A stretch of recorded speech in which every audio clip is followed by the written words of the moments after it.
ఓం శ్రీ దుర్గాయ నమః.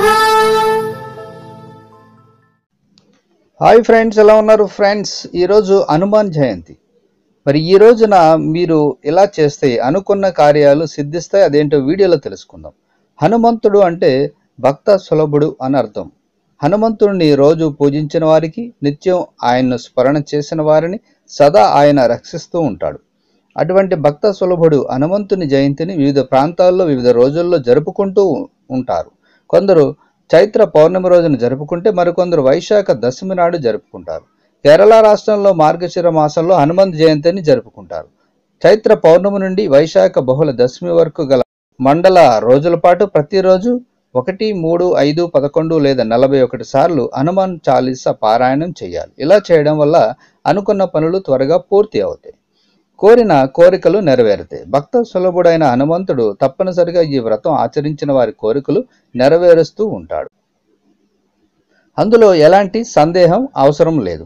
ఇక హనుమాన్ జయంతి రోజున హనుమద్ భక్తులు రోజంతా ఉపవాసం ఉండి హనుమాన్ చాలీసా పఠనం, రామనామ జపం చేస్తారు. హనుమాన్ జయంతి రోజున స్వామివారిని పూజించే వారికి అనుకున్న కార్యాలు సిద్ధిస్తాయి. ఎక్కడెక్కడ శ్రీరామ సంకీర్తన జరుగునో అక్కడక్కడ మారుతి ఆనంద బాష్పం నిండిన కళ్ళతో చేతులు తలపై జోడించి నాట్యం చేస్తూ ఉండును.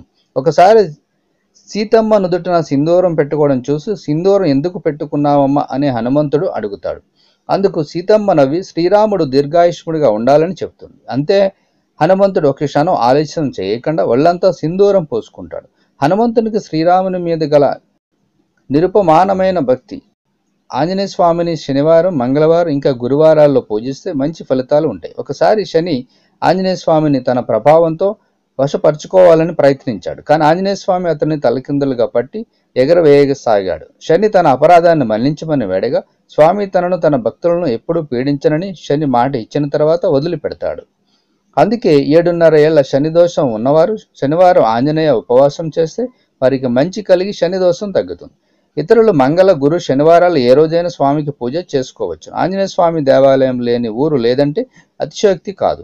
సదా హనుమంతుని పూజిస్తూ హనుమంతుడిని ధ్యానిస్తే అన్ని రకాల కోరికలు నెరవేరుతాయి. ఇది సత్యం ఎన్నోసార్లు నిరూపణ అయ్యింది. అందుకే హనుమంతుడిని సంకటహరి అంటారు. ఎంతటి కష్టం వచ్చినా ఆయన పేరు నిత్యం స్మరిస్తే చాలు, త్రోవను చూపిస్తాడు, మార్గదర్శకం చేసి ముందుకు నడిపిస్తాడు. సో ఫ్రెండ్స్, ఈరోజు హనుమాన్ జయంతి రోజున ఇలా చేయండి, తప్పకుండా మీ కార్యాలు అనుకున్నవి సిద్ధిస్తాయి. సో ఈ వీడియోని లైక్ చేయండి, షేర్ చేయండి, తప్పకుండా నా ఛానల్ని సబ్స్క్రైబ్ చేయండి. సబ్స్క్రైబ్ చేసుకున్నారు, బెల్ ఐకాన్ క్లిక్ చేయండి. Thank you for watching friends.